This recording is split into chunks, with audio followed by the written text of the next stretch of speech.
नमस्कार, मैं मोहित शर्मा आप सभी का स्वागत करता हूं आपका अपना चैनल शर्मा जी जीएस अड्डा में। तो आज हम लोग जिस टॉपिक पर बात करने वाले हैं वो है आपका अविश्वास प्रस्ताव। हालांकि देखिए, जो मणिपुर जो मामला चल रहा है, जो मणिपुर वाला जो घटना चल रहा है, वो मणिपुर वायलेंस को लेकर विपक्ष के द्वारा क्या किया गया है, वर्तमान सरकार के खिलाफ अविश्वास प्रस्ताव पेश किया गया है। अब अविश्वास प्रस्ताव क्यों पेश किया गया है, इसको हम लोग जानेंगे। अविश्वास प्रस्ताव के बारे में संविधान में क्या उसका वर्णन किया गया है उसको जानेंगे, और उसका कुछ हिस्टोरिकल बैकग्राउंड को हम लोग जानेंगे। ठीक है, देखिए पहले जानेंगे कि अविश्वास प्रस्ताव होता क्या है। तो अविश्वास प्रस्ताव देखिए, जब लोकसभा में किसी पार्टी को लगता है, यानी विपक्षी जो भी पार्टी हो लोकसभा में, उसको लगे कि वर्तमान जो सरकार है वो अपना बहुमत खो चुकी है, तो बहुमत खो चुकी है, तो इस स्थिति में विपक्ष के द्वारा अविश्वास प्रस्ताव लाया जाता है। ठीक है, उसी को अविश्वास प्रस्ताव कहते हैं। देखिए, अविश्वास प्रस्ताव जब लाया जाता है ना, उसके पीछे कुछ टर्म एंड कंडीशन होता है। क्या टर्म एंड कंडीशन होता है उसको हम लोग जानेंगे। इसी अविश्वास प्रस्ताव को नो कॉन्फिडेंस मोशन कहा जाता है।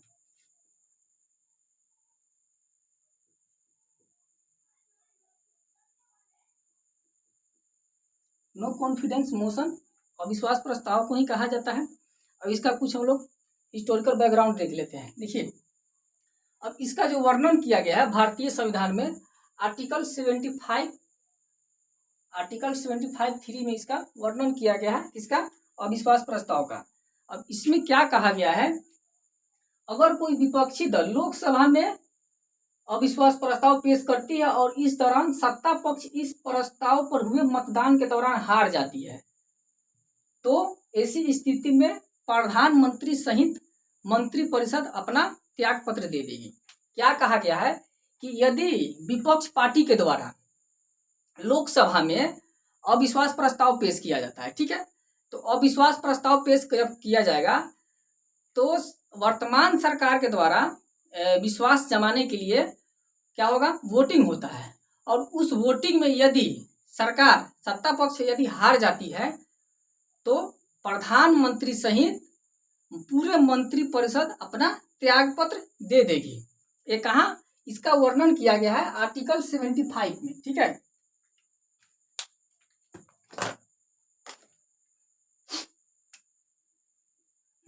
देखिए आर्टिकल 75 में क्या कहा गया है कि यदि कोई विपक्षी दल लोकसभा में अविश्वास प्रस्ताव पेश किया जाता है, न कि राज्यसभा में, और क्वेश्चन पूछा जा सकता है कि अविश्वास प्रस्ताव को कहाँ पेश किया जाता है, तो अविश्वास प्रस्ताव लोकसभा में पेश किया जाता है, न कि राज्यसभा में।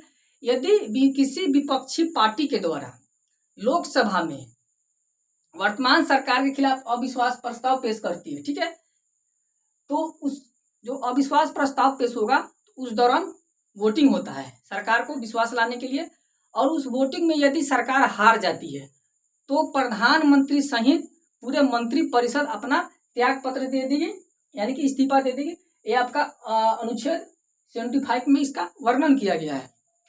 ठीक है, अब देखेंगे कि अविश्वास प्रस्ताव कब लाया जाता है और इसके नियम एवं कायदे क्या है। अब सवाल उठता है कि अविश्वास प्रस्ताव को कब कब हम ला सकते हैं। ठीक है,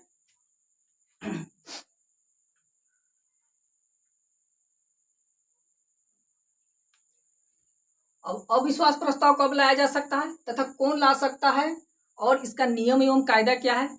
देखिए, अविश्वास प्रस्ताव पहले जान लीजिए किसी के द्वारा लाया जा सकता है। अब ऐसा नहीं कि कोई आम जनता जाकर अविश्वास प्रस्ताव सरकार के खिलाफ ला दे, ऐसा भी नहीं है।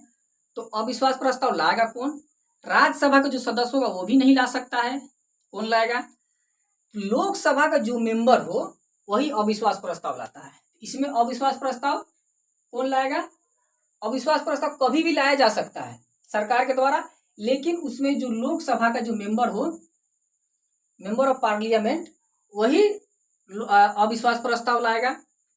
अब इसके नियम एवं कायदे क्या है, देखिए, तो नियम इसका जो है, लोकसभा का जो नियम है 198(1) और 198(5), इसके तहत सरकार के खिलाफ अविश्वास प्रस्ताव लाया जाता है।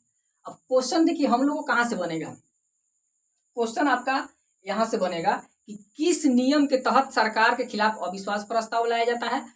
तो लोकसभा का जो नियम होता है 198(1) और 198(5), यानी कि 198(1) और 198(5) के तहत सरकार के खिलाफ अविश्वास प्रस्ताव लाया जाता है। इसका नियम हो गया, नियम देख लिए, कब लाया जा सकता है, कौन ला सकता है, कोई भी सदस्य ला सकता है लोकसभा का, जो उसका मेंबर हो लोकसभा का वही लाएगा, दूसरा कोई नहीं लाता है लोकसभा का मेंबर। ठीक है, जैसे लोकसभा में आपका निर्वाचित हो या मनोनीत हो, कोई भी ला सकता है।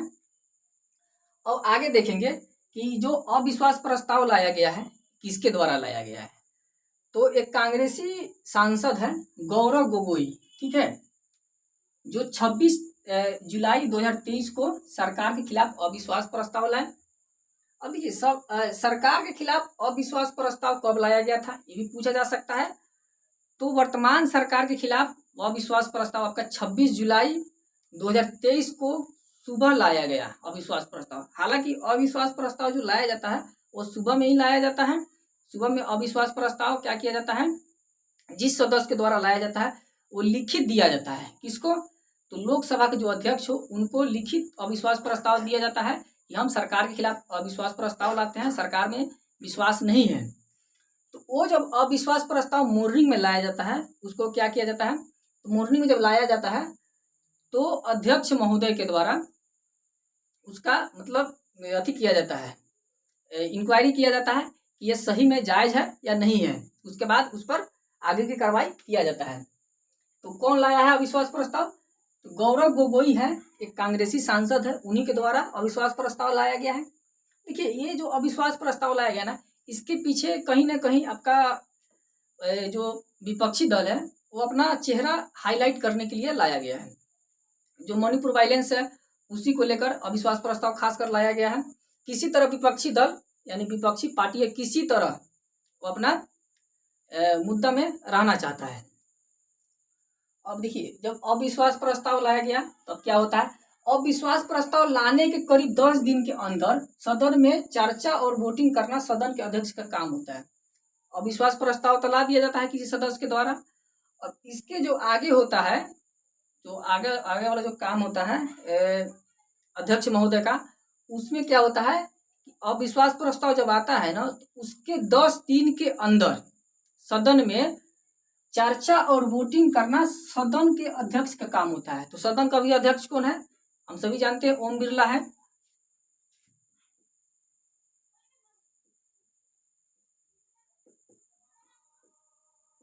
ओम बिरला लोकसभा अध्यक्ष है।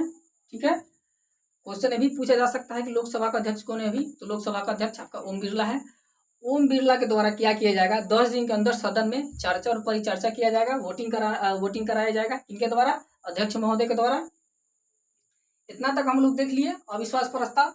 अब देखिए इसका कुछ हिस्टोरिकल बैकग्राउंड देखते हैं। अविश्वास प्रस्ताव कब कब लाया गया, कितने बार लाया गया, किनके खिलाफ लाया गया, जहां से आपका क्वेश्चन बन सकता है। और खासकर 69 बीपीएससी में क्वेश्चन बनेगा, बिहार टीचर भर्ती वाला उसमें क्वेश्चन बनेगा, बिहार पुलिस वाला है, बिहार दरोगा वाला, इन सभी में आपका यहाँ से क्वेश्चन मतलब 110% गारंटी है क्वेश्चन यहाँ से 1-2 क्वेश्चन रहेगा तो रहेगा।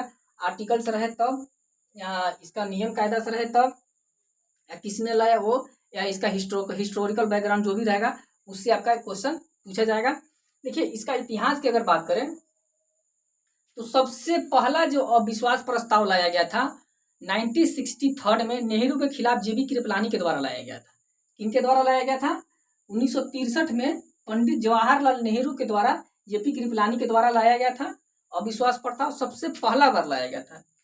और वही सबसे अधिक बार किसी प्रधानमंत्री के खिलाफ लाया गया तो इंदिरा गांधी सरकार के खिलाफ लाया गया था। टोटल 15 बार अविश्वास प्रस्ताव लाया गया था। सबसे ज्यादा इंदिरा गांधी के खिलाफ लाया गया था अविश्वास प्रस्ताव।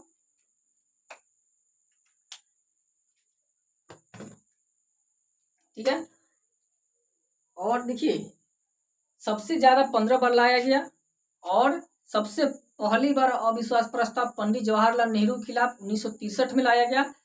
टोटल अभी तक भारतीय इतिहास में 27 बार अविश्वास प्रस्ताव लाया जा चुका है, ये 26/7/2023 को मिलाकर। और इतने में अविश्वास प्रस्ताव का अगर बात करें कि सफल कौन सा अविश्वास प्रस्ताव रहा, तो एक ही अविश्वास प्रस्ताव लाया गया था, वही सफल रहा जो मोरारजी देसाई के सरकार के खिलाफ लाया गया था। जिसमें मोरारजी देसाई की सरकार गिर गई थी। पिछले 25 वर्षों में कुल 4 बार अविश्वास प्रस्ताव लाया गया है। ठीक है, पिछले 25 वर्षों में कुल 4 बार अविश्वास प्रस्ताव लाया गया है। और मोदी जी के खिलाफ बात करें कि मोदी जी के खिलाफ कितने बार अविश्वास प्रस्ताव लाया गया है, तो मोदी जी के खिलाफ टोटल 2 बार अविश्वास प्रस्ताव लाया जा चुका है। एक तो अभी लाया गया है और एक पिछला जो लोकसभा चुनाव हुआ था 2018 में, तो 20 जुलाई 2018 को पहली बार अविश्वास प्रस्ताव लाया गया था। देखिए उस समय जब लाया गया ना, उस समय भी सरकार नहीं गिरी। कारण था कि उस समय एनडीए बहुमत में थी, जिसका 300 उससे जब वोटिंग हुआ था तो वोटिंग में 325 वोट पड़ा हुआ था एनडीए को, और गठबंधन को केवल 126 वोट पड़ा हुआ था। इसमें कैसे गिर जाएगा कि अगर सरकार जो भी होता है ना, बहुमत का सरकार, वो आपका 273 पर बहुमत का सरकार होता है। ठीक है, बहुमत में सरकार लाने के लिए 273 सीटों की आवश्यकता होती है। ठीक है, अब टोटल सीटों की अगर बात करें तो 543 टोटल सीट है, 543 टोटल सीट है। और वर्तमान में देखें तो प्रेजेंट में एनडीए के पास 335 सीट है। ठीक है, 335 वोट है यानी। और विपक्षी दल का जो भी गठबंधन है, महागठबंधन, उसका एक गठबंधन है जिसका नाम है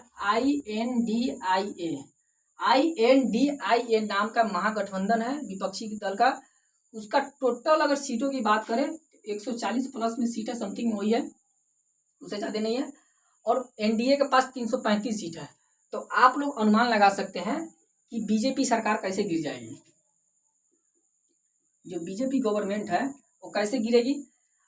बीजेपी गवर्नमेंट को गिराने के लिए अगर बीजेपी के पास 273 से अगर कम सीट रहता, पॉजिटिव सीट माने यानी कम सीट रहता, उसके बाद यदि आप लोग लाते हैं अविश्वास प्रस्ताव, तो हो सकता था कि बीजेपी सरकार गिर जाए। लेकिन यहाँ बीजेपी की सीटों की संख्या है 335। ये पॉसिबल है? पॉसिबल तो नहीं है कि बीजेपी सरकार गिर जाएगी, लेकिन फिर भी अपना चेहरा लाइट में लाने के लिए, एनी टाइम यानी कि हाईलाइट रहने के लिए कुछ न कुछ हथकंडा अपनाया जाता है विपक्षी सरकार के द्वारा। वही किया गया है। और एक खासकर मणिपुर वायलेंस को लेकर किया गया है कि किसी तरह हम लाइट में रहें। यहाँ तक हम लोग देख लिए टोटल इसका नो कॉन्फिडेंस मोशन को। अब हम लोग फिर नेक्स्ट वीडियो में मिलेंगे कोई नए टॉपिक के साथ। तब तक के लिए आप सभी बने रहिए। आप सभी का बहुत बहुत धन्यवाद।